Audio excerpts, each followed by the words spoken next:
funciones. Y ya entramos en el tema de puntero, después teníamos 2 detalles más y 3 más. Luego, en la clase de hoy vamos a arrancar con estructuras, que es otro PowerPoint. Comparto la pantalla. A ver, esperen que hay...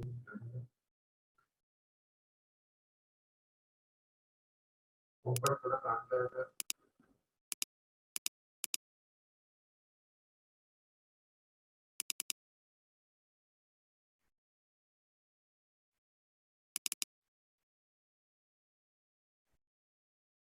Bueno, funciones. Vamos a poner el chat acá porque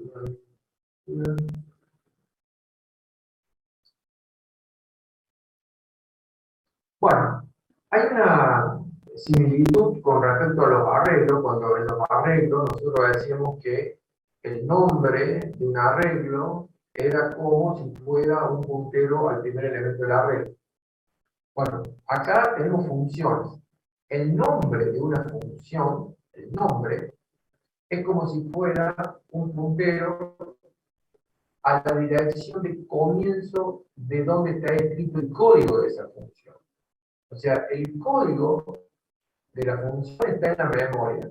Bueno, la dirección de comienzo del código es equivalente al nombre de la función. O sea, el nombre de la función es como si fuera un puntero a la dirección de comienzo del código en la memoria.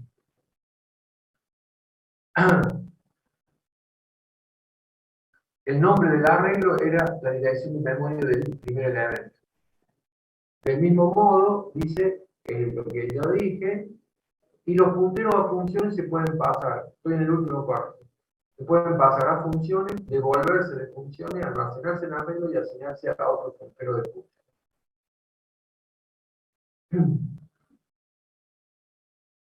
Fíjense, no habla, a ver, no habla de que usted puede hacer aritmética con ese puntero. Claro, ¿qué sentido tendría si el puntero es como si apuntara al comienzo del código de la función, que usted dijera puntero más? ¿A dónde va a ir? ¿A apuntar qué? ¿El código de otra función? ¿Ves? Por eso no tiene mucho sentido. Entonces, a ver, las cosas que ustedes la analizan y no le encuentran mucho sentido, existe una probabilidad muy alta de que no le encuentren sentido porque eso no se puede hacer en el lenguaje. Porque todo es como lógico, ¿no? A ver, ¿los punteros a funciones se pueden pasar a funciones? ¿Es lógico eso? Sí, porque es como que usted le dijera que desde una función vamos a llamar a otra. Usted estando en una función, ¿puede invocar a otra función? Sí. Si yo simplemente la invoco por el nombre a esa función, abandono lo que estoy haciendo, la ejecuta y luego retorna. Bueno, si yo tengo un puntero a una función y se la paso a otra función, esa función en cualquier momento puede invocar a través de ese puntero a la función que esté apuntando. Entonces eso se puede. Devolverse de funciones, también se puede, claro. Porque usted está devolviendo la dirección de comienzo de una función. O sea, después usted va a hacer el llamado a través del puntero de esa función. Almacenarse en arreglo. ¿Sí? Usted puede tener un arreglo de puntero a función.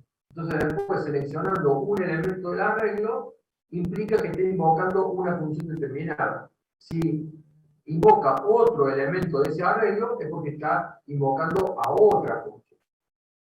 Entonces, tranquilamente se pueden almacenar en arreglo, ¿sí? Claro. Asignarse a otros punteros de función, ¿sí? En vez de llamarla a través de un puntero determinado, si yo le asigné un puntero a otro, ahora le invoco con el otro puntero. Es como llamar a la función de otra forma con otro nombre, pero es la misma función porque la dirección de comienzo del código se la asignamos a ese otro puntero. Entonces todo lo que dice el cuarto párrafo son lo que usted puede hacer con los punteros a función. No hay otra cosa para decir, salvo que desarrollemos un ejemplo que es lo que vamos a hacer, que, por ejemplo, puntero a funciones y arreglo de puntero a funciones puede servir para implementar un menú de forma bastante compacta. A ver, vamos a admitir a alguien y ya vamos a leer.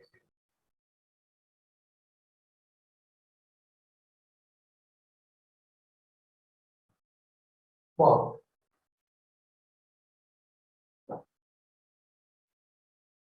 yo tengo los prototipos de las funciones. Por ejemplo, llamamos genéricamente función 1, función 2, función 3. Las tres funciones tienen exactamente similar prototipo, a excepción del nombre, obviamente, porque si fuera todo igual, estaríamos implicando un prototipo. Esa no es la idea. Pero la función 1 es una función que recibe un argumento entero y no devuelve nada. La función 2 también recibe un entero y no devuelve nada. Y la función 3 lo mismo. Entonces, dentro de main, fíjense, yo estoy acá en esta misma línea declarando un arreglo. Entonces, fíjense, f de tres elementos, de tres elementos. ¿Qué van a hacer esos elementos de este arreglo? Punteros, punteros. Fíjense, como están entre paréntesis y después entre paréntesis, y está el volt acá, es como que esto fuera el nombre de la función. Entonces, es un arreglo de punteros a funciones que no devuelven nada y que reciben de argumento un entero. Esa es la sintaxis, digamos.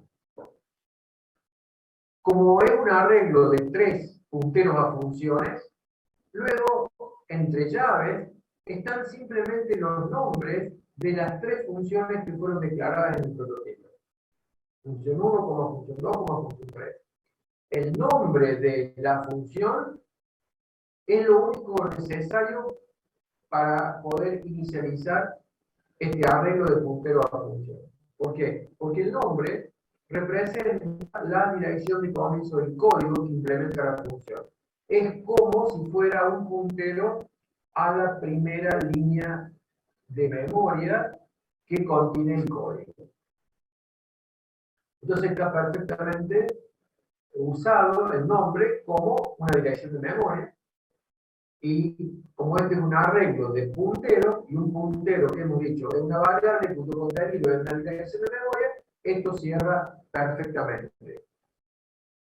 Esta línea entonces está declarando a f como un arreglo de tres punteros a funciones que reciben como argumento un entero y que no devuelven nada.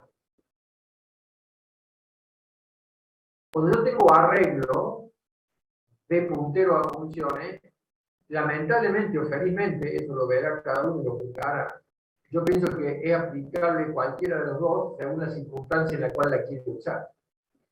Pero, como cualquier arreglo, yo tengo un arreglo de enteros, tengo un arreglo de caracteres. Cada uno de esos elementos son idénticos en el tipo de datos. Bueno, cuando yo tengo puntero a funciones, no se queda ahí lo que tiene que ser idéntico. No basta con que usted diga son punteros a funciones. No, tiene que ser punteros a funciones del mismo prototipo.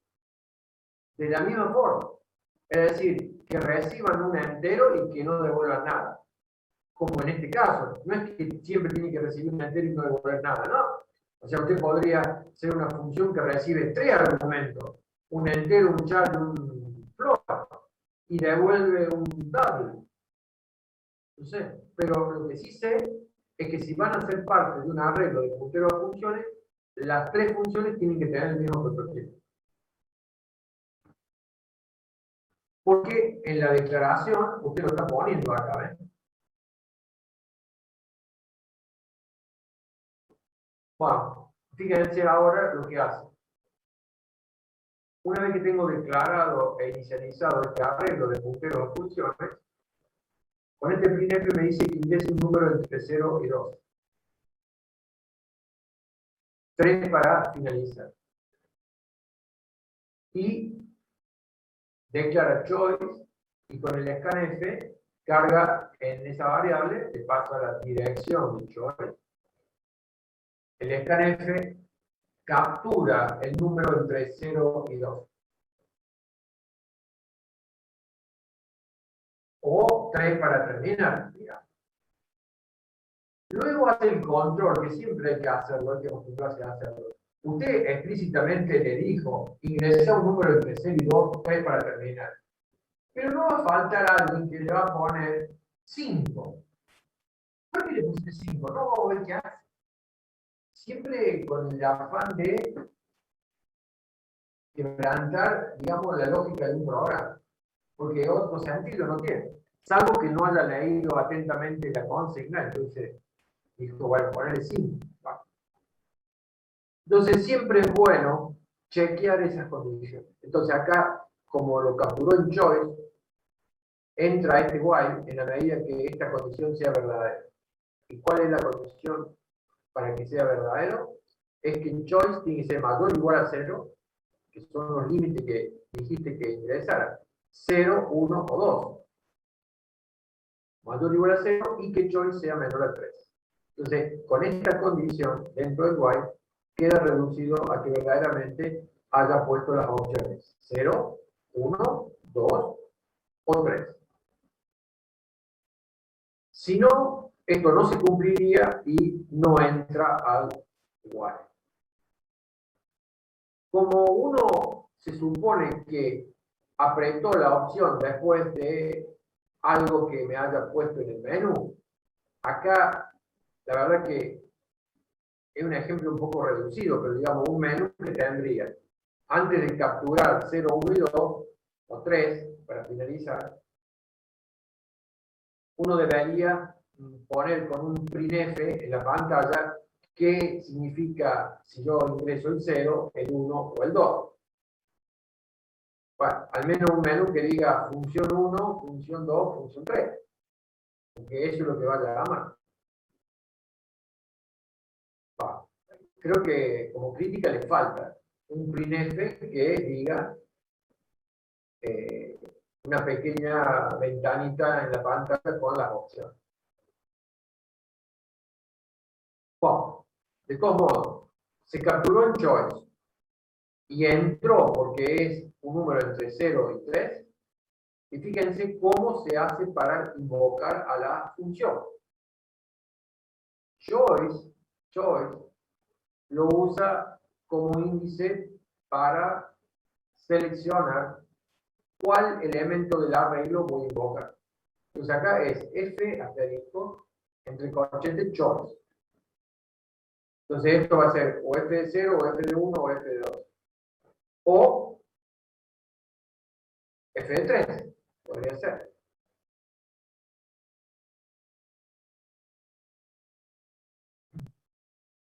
Acá va a haber algún tema si me ponen f de 3.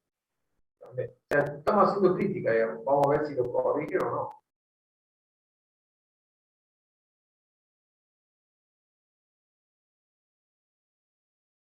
Y el mismo choice se lo pasa como argumento, porque hay que pasarle un argumento entero. Bueno. Fíjense, cuando está la función 1, dice, usted ingresó %d, de manera que la función 1 fue llamada, y pone la A. Si estoy acá, es porque, ¿qué eligió el usuario? Un 0. Un 0, porque usted está escogiendo el f de 0. Y el f de 0 es la función 1. El f de 1 es la función 2 y el f de 2 es la función 3.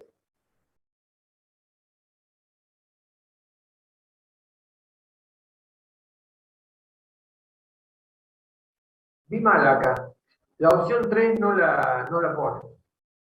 Porque es menor a 3. No la puede, o sea, la pone acá. Y si usted pone 4, va a terminar también. O sea, no va a escoger esto. No va a entrar en el bucle de igual. Porque es mayor o igual a 0 o menor a 3. Fíjense entonces cómo, con una única línea, solamente cambiando el índice, uno puede invocar o a la función 1, o a la función 2, o a la función 3. Simplemente con la invocación a través de un arreglo de punteros a función. Y nuevamente, una vez que va y vuelve, le da para que vuelva a elegir otra. Y repite. Si usted ingresa 0, 1 o 2, va a cumplir con la condición de while y va a volver a entrar, la va a volver a invocar y va a volver a ejecutar ya sea esta. Y en los tres casos, el mensaje es similar. Usted ingresó el entero A en este caso, o el entero B, el entero C. En los tres casos, este entero que recibe es choice. O sea, es la elección que hizo. Entonces, si yo llego acá a la función 1, es porque yo elegí 0, apreté 0. Choice tiene 0. Entonces, acá me va a decir, usted ingresó 0. De manera que la función 1 fue llamada. Porque acá el A va a tener 0, va a tener el choice. Ahora, si usted eligió un 1, entonces vamos a estar en la función 2. Usted ingresó %D, después acá dice B, y B es choice. Yo estoy en la función 2 porque B vale 1. Usted ingresó 1, de manera que la función 2 fue llamada. Y si está en esta, es porque ingresó el 2. Usted ingresó 2, de manera que la función 3 fue llamada. O fue invocada.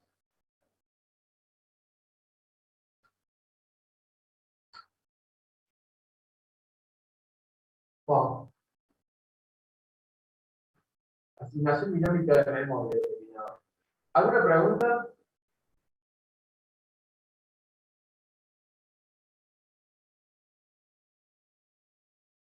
No, profe. Bueno, y la asignación dinámica de memoria. Bueno, la asignación dinámica de memoria es implementado por esas funciones que están ahí en el título, que son malo y free. En realidad la asignación es hecha por malo, que es la sigla de memory allocation, asignación de memoria. Y free es liberarla a la memoria. Liberarla. Wow. La función malo y free están en la biblioteca de la standardlist.h. Y malo requiere que usted le pase la cantidad de bytes de memoria que quiere que le reserve. A ver, ¿cómo se haría este tema? Indirectamente nosotros asignamos memoria cuando, por ejemplo, en un programa declaramos que vamos a tener un arreglo de, supongamos, 12 enteros.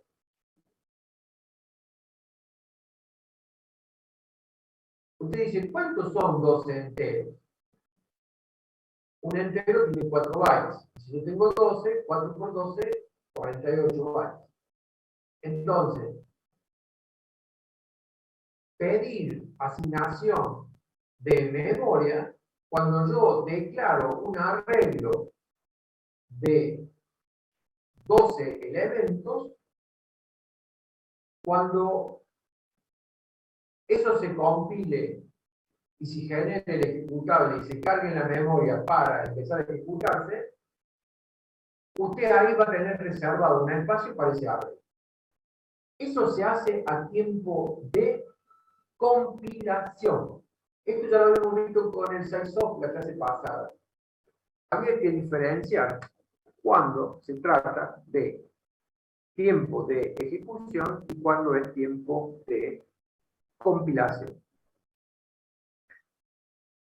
Tiempo de compilación es cuando usted tiene un programa fuente ya escrito, con un editor de texto, por ejemplo, cuya extensión es C, entonces usted tiene ejercicio 1.c, y usted dice, inicia el proceso de compilación. Entonces usted compila, genera un archivo cuya extensión es obj, luego corre el linker, o el link, y une las funciones de biblioteca que han sido invocadas con su programa principal, y genera un ejecutable. Ese ejecutable es cargado en la memoria por el cargador, el loader, y cuando lo pone en memoria, le cede el control, es decir, lo deja que comience a ejecutarse.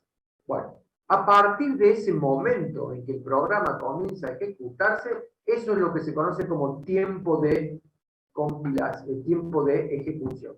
Todo lo previo, la compilación, el link editado, hasta generar el punto exe, hasta generar el ejecutable, eso se llama tiempo de compilación. Entonces, por ejemplo, el sizeof era un operador, pero ¿de qué tiempo? ¿De ejecución o de compilación?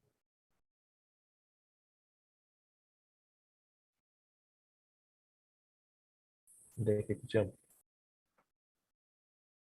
No. Y ya si digo no, no queda mucha opción. El sizeof es a tiempo de compilación.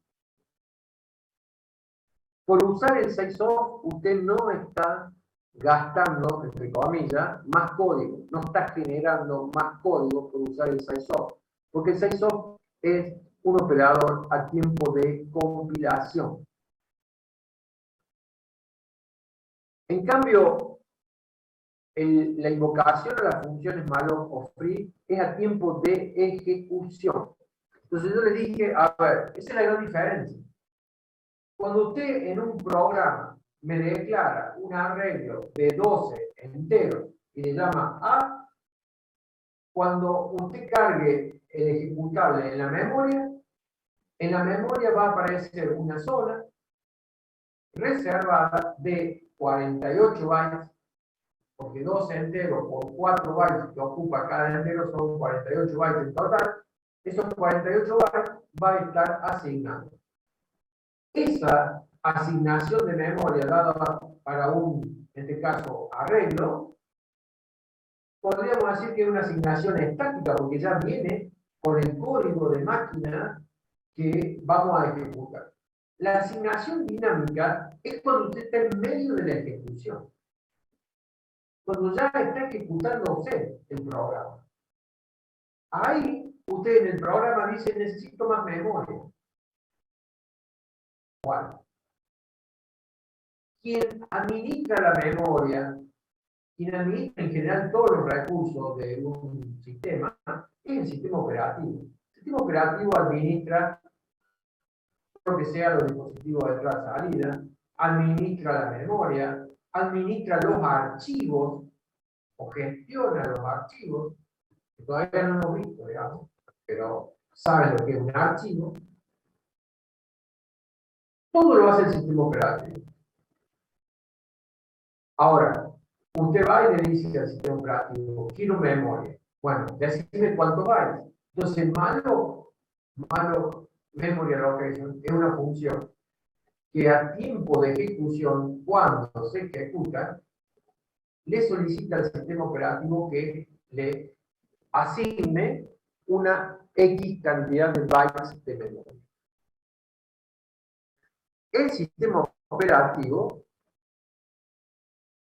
va a tomar esa solicitud de malloc dada por el número de bytes que quiere, y si encuentra un espacio contiguo en la memoria de esa cantidad de bytes, lo reserva y devuelve un puntero al comienzo de ese espacio de memoria reservado, equivalente a la cantidad de bytes que me han pedido. Wow. Entonces,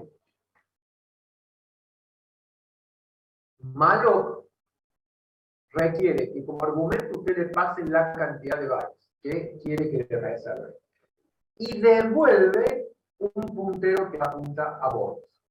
Es un puntero que indica la dirección de comienzo de la zona de memoria asignada.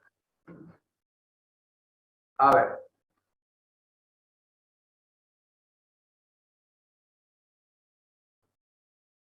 Si dibujamos acá esta es la memoria.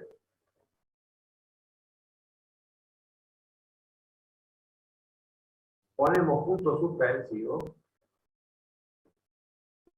Y por acá ponemos más memoria y ponemos puntos suspensivos. Así que la memoria es todo esto.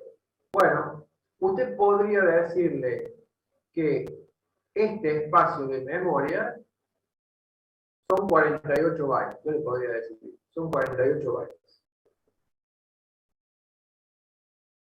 Esos 48 bytes, yo acá tengo un puntero que voy a poner PTR. Yo puedo poner que esto es void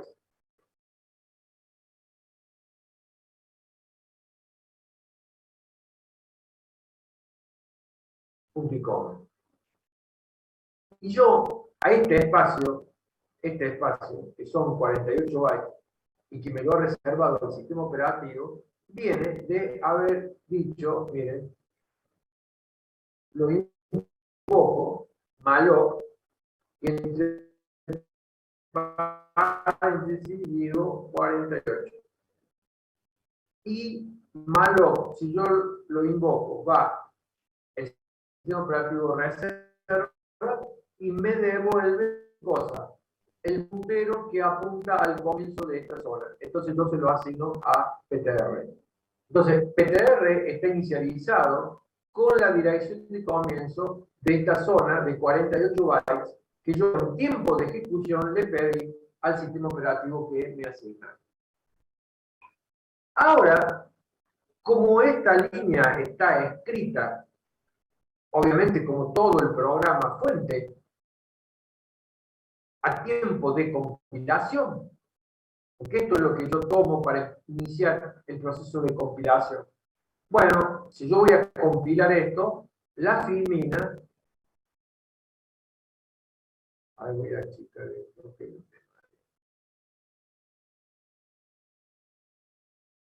La filmina, fíjense, no sé si ustedes acá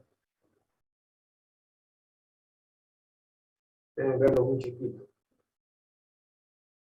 Acá está el código. Esto ya lo ven bien, ¿no? ¿Sí o no? Sí, profe. Sí, profe, se ve bien. Bueno, en vez de usar esta línea malloc 48, miren lo que hizo. Acá, el include standardlib.h define size 12 y acá declaró un arreglo A de size y de entero. Este es un arreglo de enteros que tiene 12 elementos. ¿Qué tamaño tiene entonces el arreglo? Cada entero tiene 4 bytes. Si tiene 12 elementos, 4 por 12, 48. 48. Entonces, en vez de decir malloc 48 y haber hecho yo la cuenta, tengo 12, son enteros, cada entero tiene 4, 4 por 12, 48, fíjense lo que puso. Directamente, ¿qué le puso? Sizeof de A. Sizeof de A. Entonces, este pedido es, quiero que memoria por el equivalente de este arreglo. Entonces hay que saber cuánto ocupa el arreglo y yo quiero pedir esto. Bueno, eso se puede hacer tan simple como usar el sizeof de A. Si usted no lo quiere usar al sizeof de A, así como está escrito, bueno, usted hace la cuenta, dice 12 por 4, que es el entero, 48 bytes. Bueno, entonces escribe la línea así como la estoy señalando acá a la derecha. Una vez que usted la usa esta memoria, cuando usted deja o ya dice, no, ya no la uso más, ya no la uso más, entonces usted la tiene que liberar. Liberar el recurso significa que usted le dice al sistema operativo, mira, esta porción de memoria que vos me la asignaste en un momento ante mi pedido, te pido ahora, te la entrego, te la devuelvo, para que la liberes, porque yo no la uso más. Entonces, esta zona de memoria, el sistema operativo la recupera como un recurso extra más, un recurso de memoria que tiene para poder otorgar ante nuevos requerimientos. Simplemente se invoca el free y se le pasa el puntero que me devolvió malloc. Como malloc me devolvió un puntero o la dirección de comienzo de esta zona y yo se la asigné a newptr acá en la filmina, entonces simplemente free y newptr. Y con eso usted le está diciendo al sistema operativo: libero este espacio, no lo voy a usar más. Y ya usted no lo tiene más reservado y el sistema operativo puede usarlo para espacio de una variable. Es decir, bueno, acá esta variable la estoy usando para, no sé, asignar a un arreglo. En fin, puede asignarlo a todo lo que quiera. En la medida en que haya pedidos de malloc, pues estamos ya a tiempo de ejecución. Esa es la gran diferencia con haber hecho esto, int a size. Esto generó un espacio de memoria, una asignación, pero esto es lo que le llamamos la asignación estática, por decirlo de alguna manera, que es a tiempo de compilación. Y el malloc es una asignación dinámica, porque es a tiempo de ejecución. Está Franco Besario, ¿no?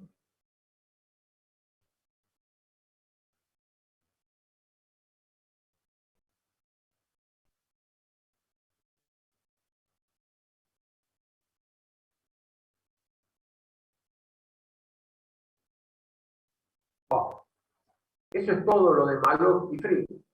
Luego ustedes tendrán que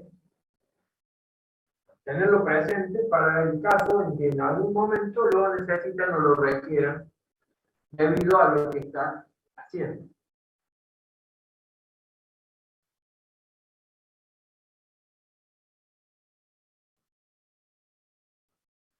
Esto lo van a ver con mucho más detalle, no a lo que es, sino al uso. O sea, lo van a usar con mucho más detalle en informática 2 cuando vean la estructura de datos, cómo organizar los datos para las diferentes aplicaciones.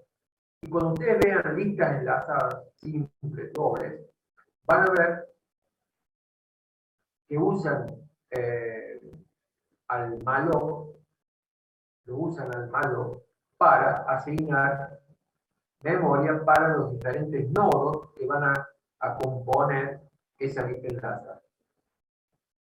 Lo van a usar muchísimo.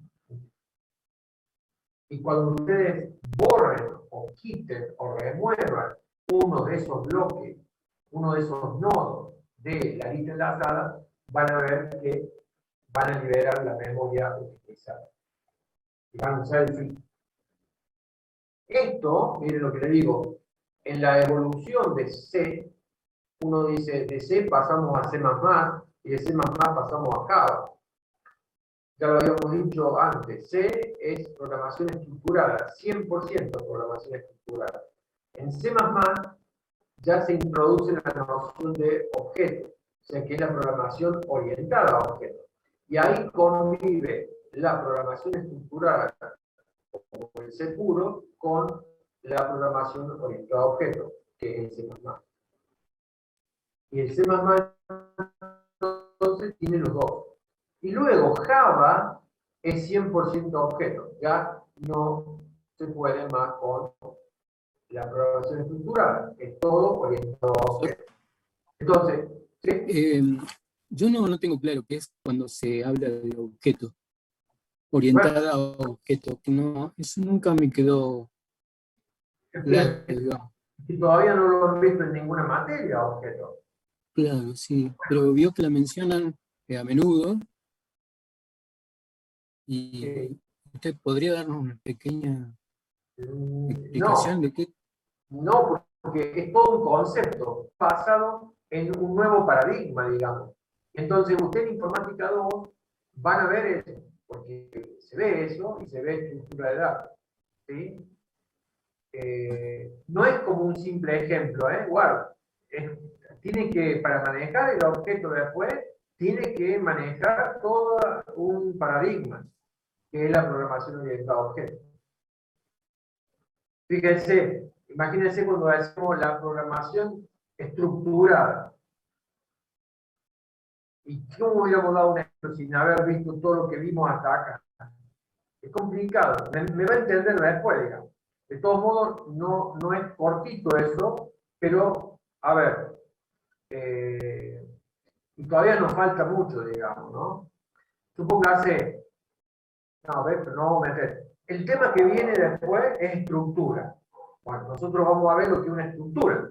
Entonces, es como que yo le digo, bueno, a ver, denme un ejemplo de estructura, que todavía no lo vimos, entonces no lo puedo dar. Pero, a ver, pero es probable que me siga sin entender. La estructura es un tipo de combinación, digamos, de datos, ya lo vamos a ver, o sea que, que está todo englobado en lo que se llama una estructura. Bueno, el objeto está todo, usted tiene que definir primero una clase que se llama. Si es, entre comillas, como similar a la estructura, pero no tiene nada que ver, y se define una clase. Y después, un objeto es una instancia de esa clase. Yo creo que me sigue sin entender, digamos. Concretamente, un objeto es una instancia de una clase. ¿Y qué es una clase? Bueno, ahí está de vuelta. Es como un agrupamiento de las funciones, la clase le llama método, ¿no? La clase le llama método. Y nosotros en C le llamamos funciones. Bueno, y las variables que nosotros usamos en la clase aparecen como atributos. Entonces una clase combina atributos y métodos. Como que yo le dijera ahora, esta entidad nueva que le estamos llamando clase va a tener aunada un conjunto de variables y un conjunto de funciones. Así como yo le digo, usted me dice, ¿qué es un arreglo? Cuando usted declara un arreglo, por ejemplo acá, usted está haciendo, esto es la instancia del arreglo. La variable A, usted la está instanciando y dice que es un arreglo de 12 enteros. Bueno, un objeto es la instancia de una clase. Acá usted para decir que es la instancia de un arreglo me puso en la sintaxis el corchete, un número acá que es la cantidad de elementos, o sea, tiene su sintaxis.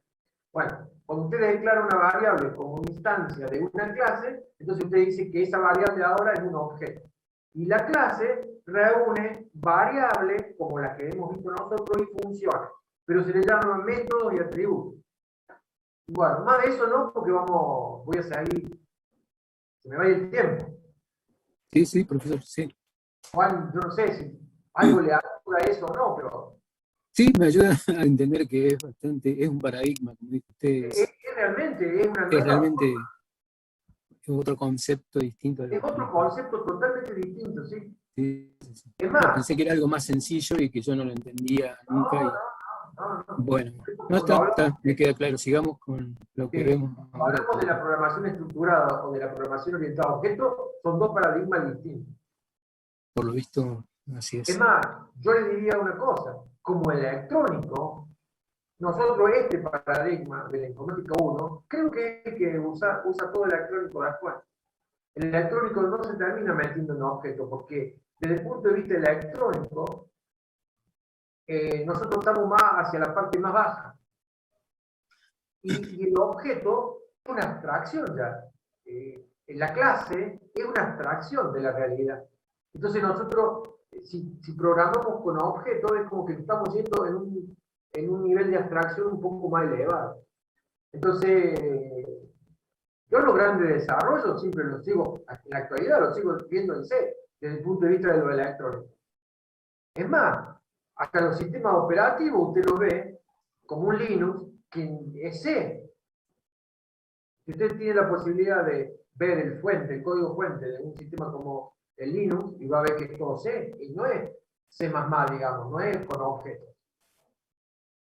Hoy los hay, los sistemas operativos de los celulares, sí, algunos tienen con objetos. Es un poco, digamos, más usado ahí, pero en los sistemas operativos clásicos no. Bueno, Tal vez, uno diga, tal vez sea porque son más antiguos. Puede ser. Pero yo digo que tal vez son más electrónicos, ¿no? Eh, eh, esto sería todo de la asignación dinámica de memoria y la liberación con free. Yo que venía diciendo era esto, para completar. Esto que se va a usar mucho, el malloc y el free, cuando se pasó a C++, esto de la asignación dinámica de memoria, eh, fue algo tan usado que dejó de usarse como función de biblioteca y pasó a ser un operador. Entonces, cuando usted está en el lenguaje C++, algo que C++ le agrega respecto a este tema, respecto a C, es que ya no se usa más como funciones de biblioteca para la asignación dinámica de memoria o para la liberación, sino que hay operadores que son el new y el delete. Entonces, en vez de usar malloc, usted usa new.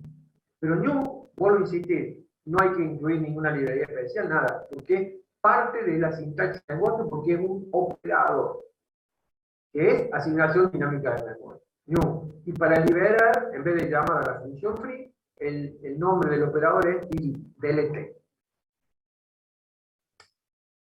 Pero opera de la misma forma. New, y usted le da el tamaño en bytes.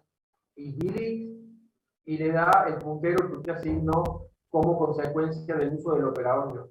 Bueno, nosotros, eso era para completar el día de ahí que venía en las evoluciones de C, pasamos a C++, que ya incorpora estos operadores, y Java sigue trabajando con los operadores. Y ahí sí... ¿Existe la posibilidad de que cuando uno llama, por ejemplo, no tiene la suficiente cantidad de memoria? Claro, muy buena esa pregunta porque yo no lo dije. Claro, no lo dije hoy. Lo dije esta tarde, pero no lo dije ahora. Bueno, estar atento ahí. ¿Qué pasa? Claro que existe la posibilidad. ¿Qué pasa si malloc es un dato? Malloc es como que yo le digo al sistema operativo a través de este emisario, che, allá están pidiendo tantos bytes. Y el sistema operativo que administra la memoria mira y dice, no tengo.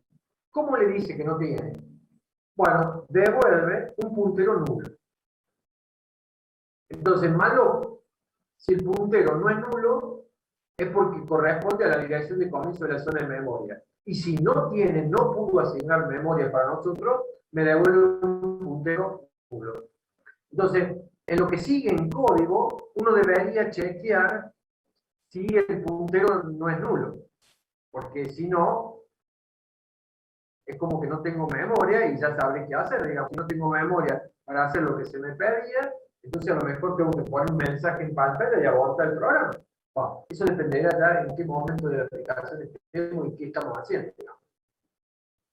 Pero sí, puede pasar que no tenga memoria suficiente para satisfacer mi pedido.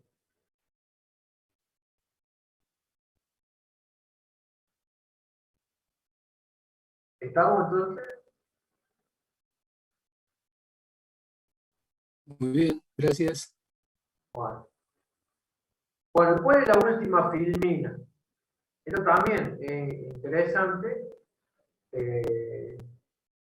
Cuando veamos archivo, vamos a ver, no tengo acá, con este término, no hay un ejemplo desarrollado, sí, un pequeño ejemplo, pero no desarrollado el programa, porque cuando veamos archivo, ahí lo vamos a ver, con ejemplo de usar argumentos por línea de comando. Y no uno, yo le voy a pasar varios ejemplos desarrollados para que usted lo pueda ver, pero me pareció más oportuno combinarlo ahí. Porque si empezamos a hablar de archivo y todavía no hemos visto archivo, entonces,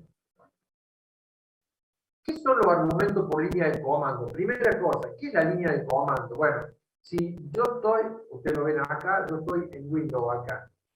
¿Estoy compartiendo? Sí. Si yo vengo acá y escribo cmd, símbolo del sistema, y yo le doy Enter, aparece una ventana, ¿ves? Donde usted dice, ¿y acá esto qué es?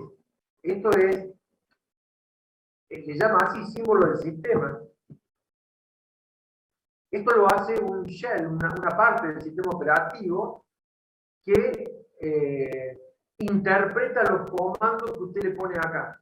Por ejemplo, si yo acá escribo dir, dir es de directorio, y entonces me lista los nombres de las carpetas que están ahí, en Luis, acá, documentando los favoritos, bueno, en fin, todo lo que está viendo ahí.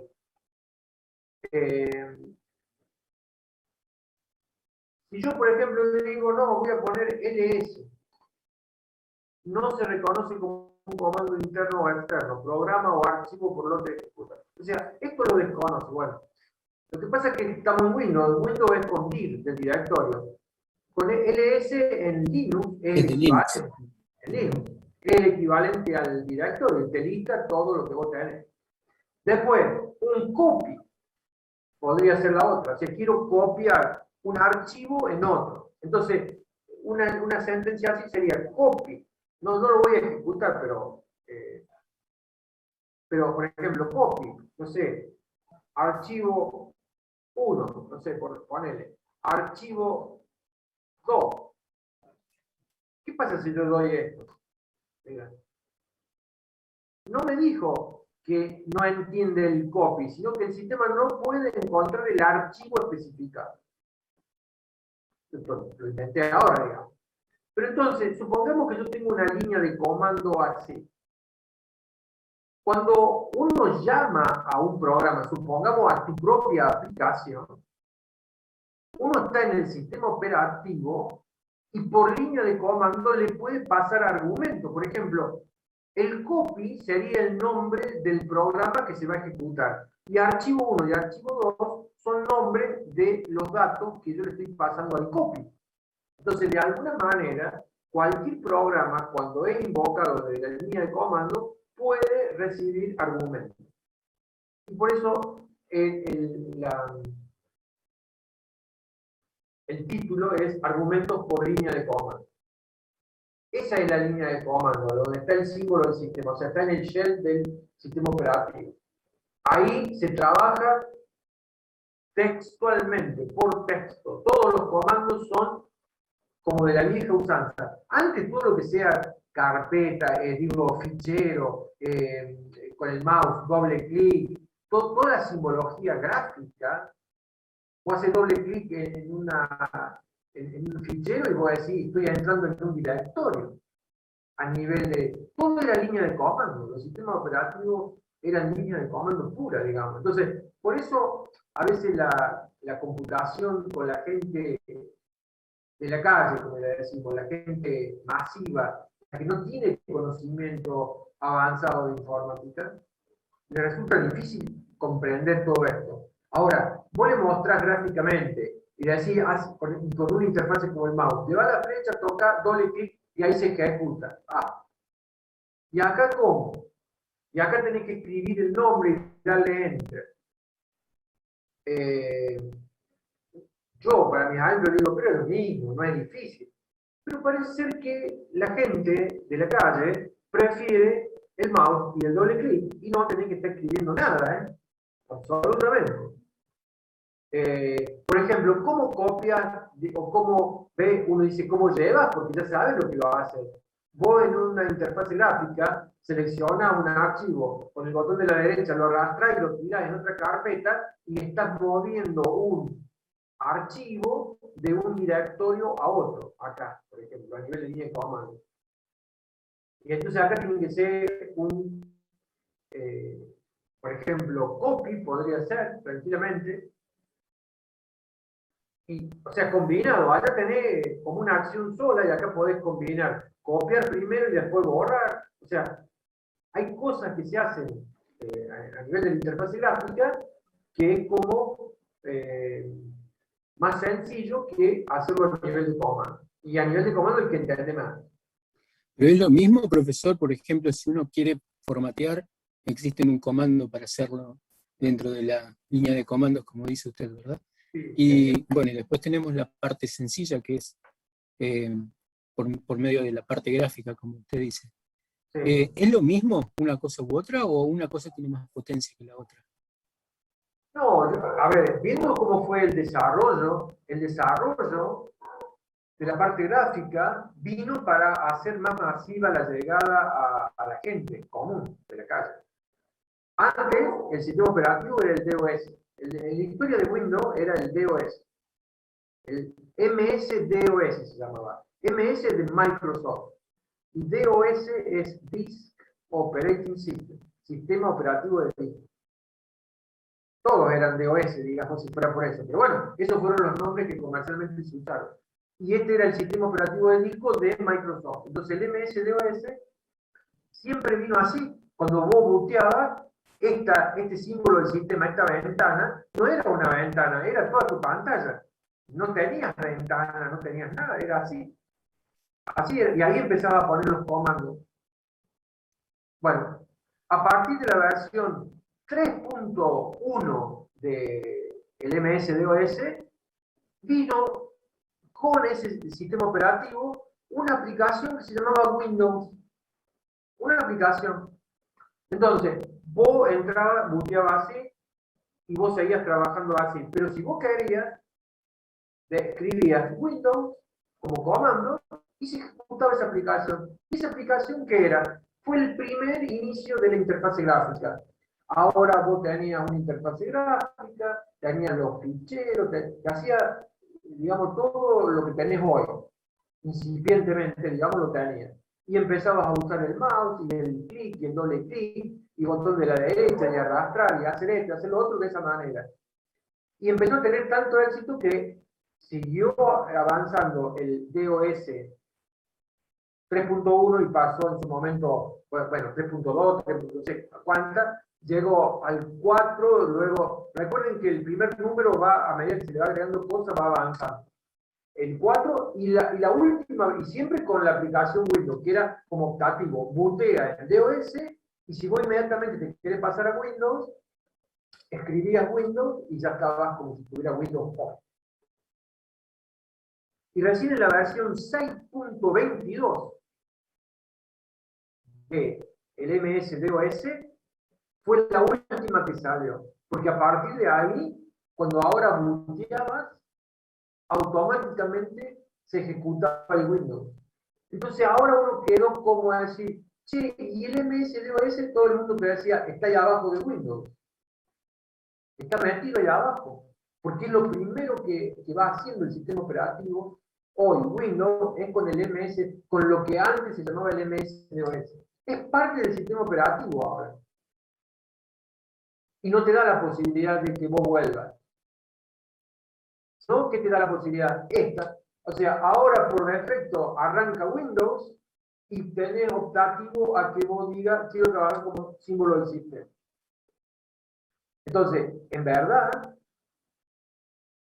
ambos entornos están, pero el Windows definitivamente fue para la gente que no tenía idea de computación. Parece ser que eso era más fácil, y eso se lo hicieron saber los propios usuarios, o sea, Microsoft. Entonces a esto le llaman, esto es el manejo del programador, trabaja, por eso Linux, a veces cuando arrancó, o Unix, al principio, después Linux, y hoy en día, lo prefieren ¿quién? El ambiente técnico lo prefiere, porque el ambiente técnico es entendido en esto, o al menos ya tiene algún curso de informática hecho, entonces lo maneja más. Pero, no sé, vaya a su familia, a quienes no estudian ingeniería, y pídale que entre a la línea de comando y enséñale a ver cómo hacer, a ver si le va a decir, no, déjame con lo otro. ¿Qué es así? Hoy en día ya esto es irreversible. O sea, fíjense que Linux también ha evolucionado y hay una interfase gráfica exactamente igual como si fuera Windows, pero es Linux. Linux es lo que está abajo, digamos. Pero usted tiene la posibilidad de seguir en ambos y yo no lo veo tan marcado para uno o para otro, está ahí parejo, digamos. En cambio, Windows está decididamente marcado hacia la parte de la interfaz gráfica. Bueno, esa ha sido la historia, digamos, en el tiempo, ¿no? Bueno, entonces, vuelvo acá. ¿Cómo va a ser los argumentos por línea de comando? Entonces, este copy, por ejemplo, lo voy a tomar de ejemplo. Entonces, por ahora voy a guardar esto, y ya lo vamos a retomar, y expando esto. En la línea de comando nosotros vamos a incluir estos dos argumentos ahora. Int, argumento C, y char asterisco, argumento B. Esto es un arreglo de punteros que apuntan a char. Uno podría decir, esto es un arreglo de cadenas de carácter. Porque punteros que apuntan a char, yo podría decir que son cadenas. Cadenas de caracteres son punteros que apuntan a char. Bueno, esto es un arreglo de punteros que apuntan a char. Vamos a ver que es un arreglo de cadenas de caracteres. Y argumento C, que es un entero, es la cantidad de argumentos que estaba en la línea de comando. A ver, vuelvo ahora de vuelta a... ¿Dónde lo tenía yo? La línea de comando, acá. Fíjate, acá, copy, archivo 1, archivo 2. ¿Cuántos argumentos hay en esta línea? 1, 2, 3. Entonces, argumento C va a tener 3. ¿Cómo va a ser eso? A ver que esto no me escape. Perfecto. Acá. Yo ahora tomo acá y digo, si yo tuviera argumento C, primero, mi main ahora va a estar así.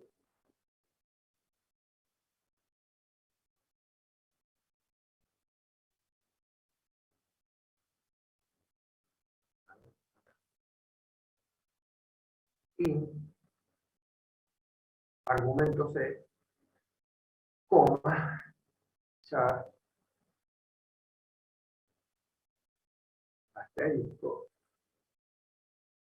argumento B. Y entonces yo acá abro la llave y cierro la llave. Entonces, supongamos que este sea el main de copy. Este sea el main que desarrolla copy. Entonces, vos podrías haber escrito en la línea de comando, a ver, si esta fuera la línea de comando, yo podría haber puesto así. A ver, falta esto. Copy, y por ejemplo pongo archivo 1. Y le doy enter. ¿Qué le pasaría ahí? ¿Cuánto tendría argumento C?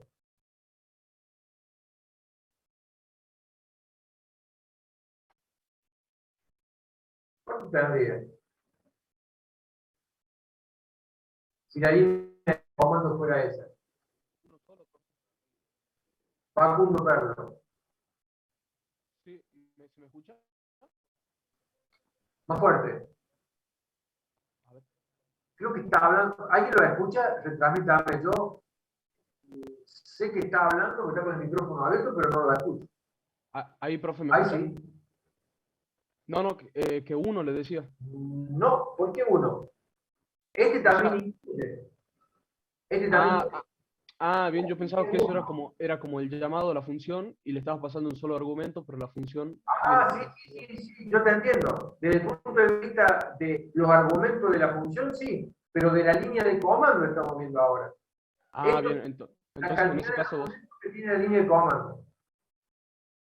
Si vos lo pones así, copia archivo 1, antes habíamos puesto copia archivo 1, archivo 2, antes era 3, ahora es 2. Entonces yo acá, apenas ingreso en el main, yo puedo poner if, supongamos, porque es una variable, ¿no? If, argumento C menor a 3, o más bueno todavía, para no darle posibilidad de que metan. ¿Cómo sería acá? Yo podría poner, si es idéntico a 3, ¿qué pasa? Entonces que abro y cierro acá y digo, che, si es idéntico a 3, se puede hacer el copy. Porque si no son 3 los argumentos, como en este caso, ¿a dónde voy a copiar el archivo 1? Entonces yo podría, ¿ven? Y entre la llave y la llave podría poner un printf que diga acá, no quiero escribir todo, pero el printf diría número de argumentos insuficientes. Y aborta, porque ahí toma termina el programa, y aborta. Entonces usted hace copia archivo 1 y sale ese mensaje. Como me salió a mí acá, el sistema no puede encontrar el archivo especificado. Porque ese es otro punto. ¿Ves? Estaba bien el número de argumento en la línea de comando, pero estaba mal. Entonces, por ejemplo, si yo le pusiera, a ver, copy archivo 1 nomás, ¿qué me diría? Claro, no lo puedo encontrar, evidentemente. A ver. Tendría que buscarlo. Bueno, Pero eso es porque el archivo no existe, ¿verdad? Sí. Y si usted pone alguna carpeta, total no le va a copiar nada, ¿no? Sí, yo sé, por eso, pero, a ver, pero que nos vamos, porque si yo empiezo a hacer todo eso es lo que estaba por hacer, pero veo la obra y digo, tenemos tiempo todavía para avanzar. Pero digamos, a ver, ese mensaje, lo importante es que me entiendan la línea de comando. Esto tiene dos argumentos. Entonces, con lo que yo les puse acá, ya creo que tienen que hacerse la idea de que así lo van a manejar, digamos, a este argumento. ¿Qué sería la otra parte? ¿Qué sería la otra parte? Bueno, la línea de comando por los 3 es un arreglo, ya dijimos, de punteros que apuntan a cadena de caracteres. Esto va a tener un arreglo de 3. Esto es argumento B. Recuerden que el nombre de un arreglo es como si fuera un puntero al primer elemento. Y esto va a apuntar a, por ejemplo, la cadena. ¿Qué va a tener la cadena? Copy. Si usted quiere saber qué cosa tiene la línea de comando y el barra 0. Ese es el copy. Este va a apuntar a qué cosa? A archivo 1.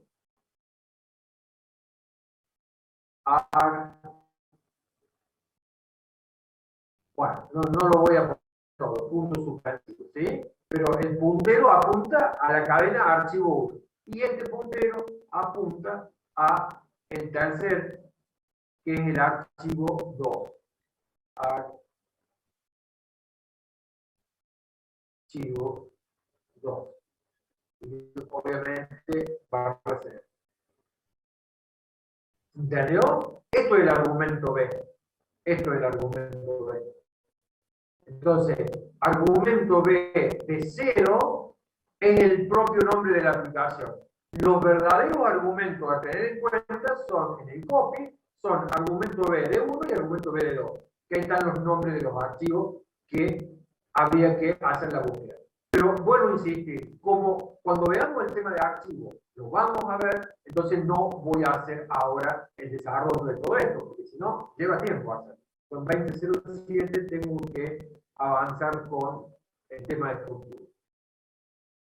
Pero digamos, a ver, desde el punto de vista, no creo estar dejándole de lado nada, porque ahora podemos leer si quieren esto.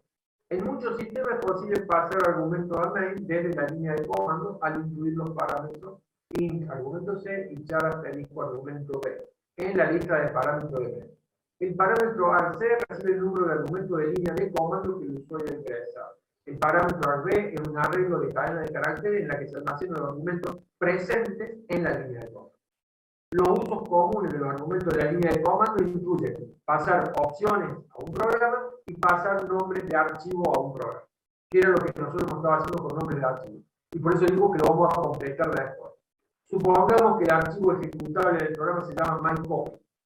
Yo usé copy, acá está diciendo mycopy. Una línea de comando típica para el programa mycopy en un sistema Linux es mycopy input output. Argumento C, en este caso, es 1, 2, 3. Es 3. Y el arreglo argumento D contiene las cadenas myCopy, input y output. Similar a lo que yo desarrollé en el Paint. Y eso es todo lo que tenemos acá en el argumento por línea de comando. Digamos, puede sonar poco, pero es todo lo que hay. Luego, los usos se los van a ir dando en la medida que encuentren. Por ejemplo, pasar opciones. Algo que no implique los arreglos. Bueno, yo podría tener un programa, miren, así de simple, donde no me hace falta nada más que esto. Supóngase que sea algo así como lo que ustedes van a hacer, o ya hicieron capaz que a esta altura, el práctico este de enseñarle a los niños matemáticas. Y ustedes podrían ingresar en el mismo comando el grado de dificultad. Si ustedes no ingresan nada, el grado de dificultad es el más bajo. Pero yo, si el proyecto este se llama enseñar, yo podría poner en la línea de comando enseñar 3. Y 3 es el grado de dificultad. Y a partir de ahí, las preguntas se estructuran de acuerdo al grado de dificultad 3. Entonces, esa es una posible ingreso y uso de argumentos por línea de comando. Ahora, usted me diría, no, pero ¿sabe por qué? Porque cuando yo lo hago correr, le hago doble clic. ¿Ven? Ustedes haciendo doble clic se privan de ingresar argumentos por línea de comando. Entonces, con la interfase gráfica, es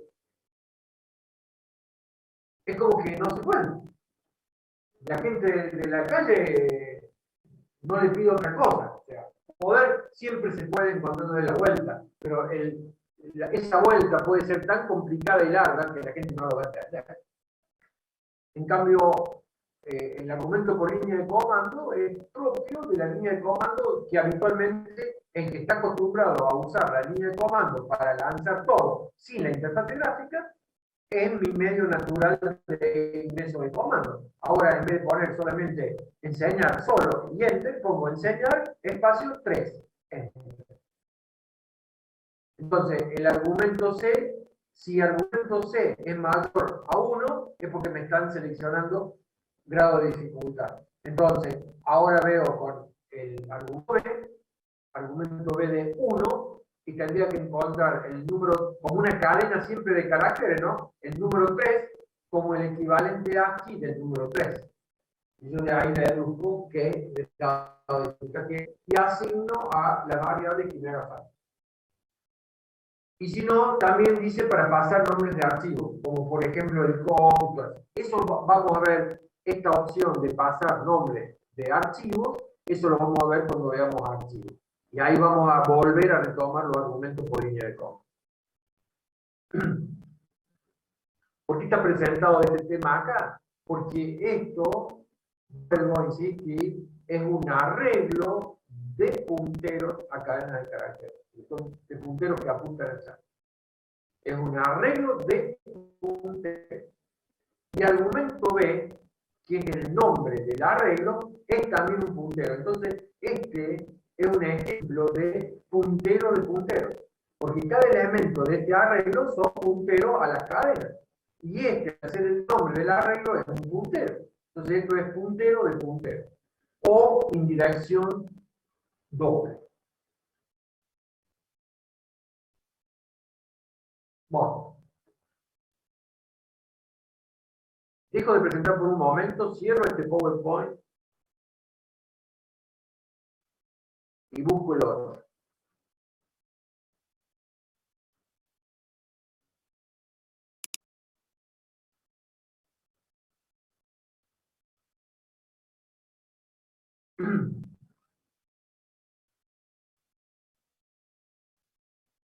Busco el otro.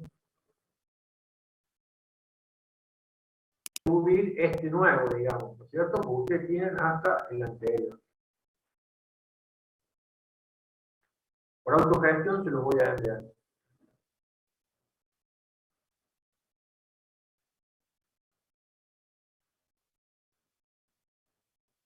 Esto es estructuras.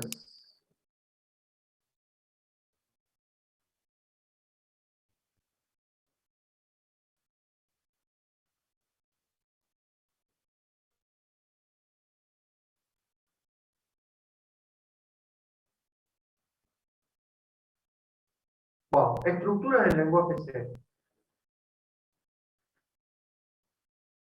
Fíjense, a veces esto habría que ver un pasito antes y recordar algo de los arreglos. Cuando usted tenía y previamente a los arreglos, todo el tipo de datos que son soportados en las variables. Cuando usted declara una variable, usted le dice de qué tipo de dato es. Los tipos de datos primitivos propios del lenguaje C son el char, el int, el float, el doble, el void, y después con todos los modificadores del tipo de datos, el short, long, etcétera, etcétera. Cuando usted declara una variable de tipo entero, entonces usted reserva un espacio en memoria para esa variable de tipo entero. Cuando nosotros pasamos a un arreglo, dijimos, bueno, el arreglo, cuando yo declaro una variable que es un arreglo, en la declaración digo, tantos elementos va a tener el arreglo, y siempre son datos del mismo tipo. Es decir, yo tengo o puedo tener un arreglo de char, pero todos los elementos de ese arreglo son de tipo char. O puedo tener un arreglo de entero, todos los elementos de ese arreglo van a ser de tipo entero.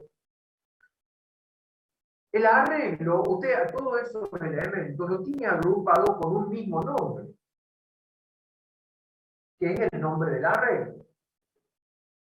¿Qué pasaría si uno ahora pensara, ¿será posible agrupar varios tipos de datos, no necesariamente del mismo tipo, sino de diferentes tipos, agruparlos y disponerlos con un solo nombre y que formen también una unidad como es el arreglo? La respuesta ante ese planteo es sí, y esto se llama, o así se llama, a la estructura. Entonces, la estructura, voy al primer párrafo, a veces denominado agregado en el estándar C. ¿Por qué? Porque no son de los tipos de datos originales.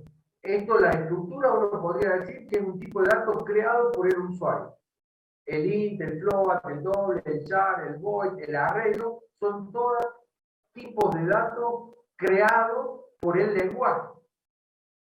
El lenguaje que me dice hay un tipo de dato entero, un tipo de dato char, un tipo de dato. Pero la estructura la vamos a definir nosotros, usuarios. Por eso se dice a veces denominado agregado, ¿no? Bueno, miren cómo define el párrafo. Son variables relacionadas, agrupadas bajo un solo nombre para un manejo conveniente. Son variables relacionadas. Bueno, en el ejemplo que sigue está dado esto. La estructura de tipo punto. Digo, supongamos en un plano XY, usted tiene varios puntos. Y usted un punto son coordenadas x y. O sea, hay un par de coordenadas x e y que forman un punto, ¿o no? Bueno, esas son las variables relacionadas. En este caso, yo digo que hay un entero que le llamo x y hay un entero que le llamo y. Y x e y son variables relacionadas porque uno indica la coordenada en x, el otro indica la coordenada en y, pero ambas forman un punto en ese plano x. Esas serían las variables relacionadas. Son agrupadas bajo un solo nombre. En este caso, punto. Para un manejo conveniente. Las estructuras pueden contener variables de diferentes tipos de datos, en contraste con los arreglos que contienen solo elementos del mismo tipo. Se lo hemos dicho. Las estructuras ayudan a organizar datos complicados, particularmente en programas grandes, porque permiten que un grupo de variables relacionadas sean tratadas como una unidad en lugar de entidades separadas. Bueno, dos ejemplos son la estructura de tipo carta y la estructura punto que mencionaba recién. Usted cuando tiene las cartas, dice este es un 3. Sí, pero este es un 3 de qué? De copa. Pero podría ser 3 de espada, 3 de oro, 3 de barro. Entonces, usted tiene una estructura llamada carta y dice que tiene una variable, face, en este caso es un puntero, ¿no? Perdón. Es un puntero que apunta a char, donde usted va a tener el número. 3, 12, 1, el número que fuera. Y el palo, en suite, otro puntero que apunta a char. Entonces, estos son punteros que apuntan a cadenas, donde usted va a tener el palo. Va a tener basto, espada, copa, oro. Y esto va a tener un puntero que apunta a un número. Puede tener 1, 2, 3, hasta el 12. Los miembros, estos son los miembros de la estructura, pueden ser variables de los tipos de datos primitivos, por ejemplo, int, float, etc., o agregados, como arreglos y otras estructuras. La estructura punto, y acá tiene la sintaxis, ¿ven? Usted, este punto es entre 0,0, así ponemos, este es 4,3. Bueno, pero vuelvo a decir, el entero x es la coordenada, tendría el valor 4. 1, 2, 3, 4, vamos acá. Esto es 4 en este. Y el y tendría 1, 2, 3. Y tendría 3 en y. Entonces, el punto es 4,3. Sí, como 0,0. Bueno, pero desde el punto de vista de la variable, yo tengo una variable x, una variable y, y estos están agrupados en una estructura llamada punto. La sintaxis es extract, porque esta es la contracción o abreviación de estructura en inglés. El nombre que le estoy poniendo y entre llaves, quiénes son los miembros de esa estructura. En este caso está coincidiendo de que son del mismo tipo. X e Y son todos enteros, pero podría no serlo. En este caso particular el punto sí, son todos enteros, pero en la estructura puede tener mezcla de enteros, char, float, etc. Lo vamos a ver después con un ejemplo más, que es este, el empleado 2. Por ejemplo, ¿ve? Variables relacionadas. Yo podría tener, esto es un arreglo de caracteres. Primer nombre, o sea, el nombre. El nombre. No tengo un arreglo de 20 caracteres. El apellido, un arreglo de 20 caracteres. Pero todo esto está referido al empleado 2, o sea, a un empleado. Por eso son tipo de datos relacionados. Relacionado a algo, sí. El nombre del empleado, el apellido del empleado, la edad que tiene, un entero sin signo, un modificador de tipo de datos. Unsigned int, la edad. El género, un char. Acá tenía un arreglo de caracteres, acá tengo un solo char, acá tengo un entero. Un double, el salario por hora. Bueno, acá hay un error, marca el comentario de error, porque usted no puede tener dentro de la definición de la estructura empleado 2 una estructura que se llame empleado 2. O sea, team leader, ¿qué es team leader? Una variable que es una estructura empleado 2. ¿Pero cómo? Team leader es una estructura empleado 2 si esto está dentro de lo que estamos definiendo como la estructura empleado 2. Entonces, eso es un error. Lo que sí usted puede tener acá adentro es un puntero, por eso un comentario, team leader pointer, o sea, tiene el jefe, digamos, el jefe de equipo de este empleado, un puntero a una estructura de tipo empleado. Eso sí lo puede tener. En el caso de que usted tuviera un puntero a una estructura del mismo tipo de la que se está definiendo, entonces esto pasa a llamarse una estructura autorreferenciada. ¿Por qué autorreferenciada? Podríamos decir que los punteros en palabra es equivalente a referencia, ¿no? Una referencia a algo es un puntero a algo. Por eso autorreferenciada, porque tiene un puntero que está apuntando a una estructura del mismo tipo. Entonces es como que se está haciendo una autoapuntación. Si yo usara siempre terminología de puntero, bueno, autorreferenciada en la jerga, digamos, como se conoce. Pero usted podría no tener esto tranquilamente. Entonces, usted tiene ahí una estructura de tipo empleado 2. La definición. Esta definición de estructura por sí misma no ocupa el lugar de memoria. Cuando se produce, digamos, la asignación de la memoria o la reserva de la memoria, cuando usted declara una variable que sea una estructura de tipo ampliador?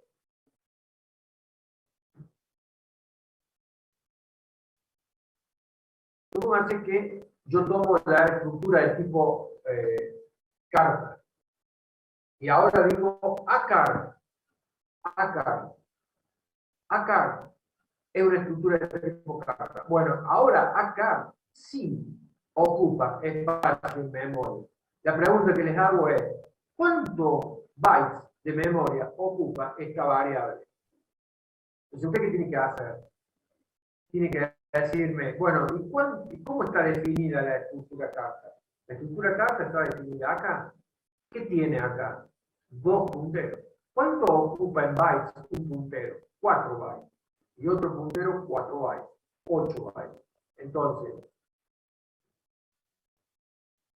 usted acá me dirá que acá ocupa 8 bytes en la memoria. Porque representa o encarna una estructura de tipo carta. Y acá tengo DEC 52 entre corchetes. ¿Qué es esto? El DEC sería como el mazo. Tengo 52 cartas. Porque esto es un arreglo de estructura de tipo carta.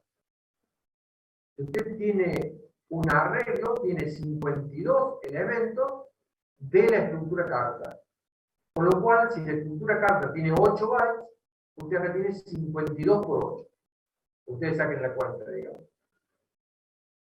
Y acá tengo un puntero que apunta a una estructura de tipo carta. El puntero, independientemente a qué tipo de dato apunte, siempre ocupa 4 bytes. Entonces, acá dice, después de la declaración anterior, hemos reservado la memoria. Sin esta declaración de variable, esta definición de la estructura de tipo car no ocupa lugar en memoria. Ni esta tampoco. Solamente cuando usted declara. Y la otra cosa que podemos ver acá, usted puede definir y declarar las variables todas en la misma línea. Por ejemplo, repetimos la estructura de tipo carta. Entre llave, char asterisco face, char asterisco switch, los miembros de la estructura, cierro la llave, fíjense cómo era la sintaxis acá. Cuando cerraba la llave ponía el punto y coma, y chao, esta es la definición. Bueno, acá, hasta acá, hasta que cierra la llave, esta es la definición. Pero ahí no viene, acá, esta misma, acá, DEC 52 y el puntero, y acá viene el punto y coma. Entonces usted no se tiene que equivocar porque usted vea 4 líneas de texto, esto en C es una sola línea, ahí termina. Porque acá hay una llave. Y acá nunca encontró el punto y coma. O sea, lo que está en la llave está en la llave. O sea, uno podría decir, empiezo acá, sigo acá hay una coma, y acá está el punto y coma. Este punto y coma es el que me cierra toda esta línea en C. Y esta es una línea en la cual usted define la estructura y declara las variables correspondientes. ¿Ven? Se puede hacer exactamente para cualquier variable. En cualquier otra variable, yo puedo, por ejemplo, como en los arreglos, usted puede declarar un arreglo, ¿no? A ver, y después inicializarlo. Bueno, acá es definir y después declarar. Es parecido, digamos, el concepto, pero no es idéntico a lo que estaba por decir con el otro es declaro y luego inicializo. Bueno, acá es todo. Declaración de variable y definición de la estructura de tipo carta.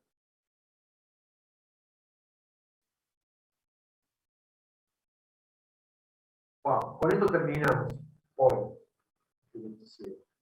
Las operaciones que se pueden realizar en la estructura. No es llamativo que lo que a ustedes les suene ilógico sea porque no se puede realizar. Acá, en vez de hacerlo negativamente, lo hacemos positivamente. ¿Qué se puede realizar en la estructura? Fíjense, acá, en el primer párrafo, las únicas operaciones válidas que se pueden realizar en la estructura son estas 4. Asignar variables de estructura a variables de estructura del mismo tipo. Para un miembro de puntero, esto copia solo la dirección almacenada en el puntero. Bueno, esto es para una aclaración, pero lo externo es, usted va a asignar variables de estructura a variables de estructura del mismo tipo. O sea, no puede tener una variable de estructura de un tipo y pretender asignarla a otra variable que también es de un tipo de estructura, pero diferente. Porque estamos lo mismo, es como decir, tengo la variable A que es un entero y tengo la variable B que es un char. Y pretendo asignar un entero a un char o viceversa. Lo mismo. Va a tener problemas. Porque no machean, no concuerdan, digamos, la cantidad de memoria asignada para el entero con la cantidad de memoria asignada para el char. Bueno, si tú tienes una estructura de un tipo, tiene una cantidad de memoria que no va a coincidir con otra definición de estructura que tenga otra variable en juego. Entonces no podemos asignar cuando no son del mismo tipo. Tomar la dirección, el ampersand, de una variable de estructura, sí. Acceder a los miembros de una variable de estructura, sí. Vamos a verlo, esto en la clase que viene, que acceder a los miembros de una variable de estructura, por ejemplo, sería en el caso del punto, la coordenada X o la coordenada Y, vamos a tener dos operadores, el operador punto y el operador flecha, justamente. Dos formas de acceder a los miembros de una variable de estructura.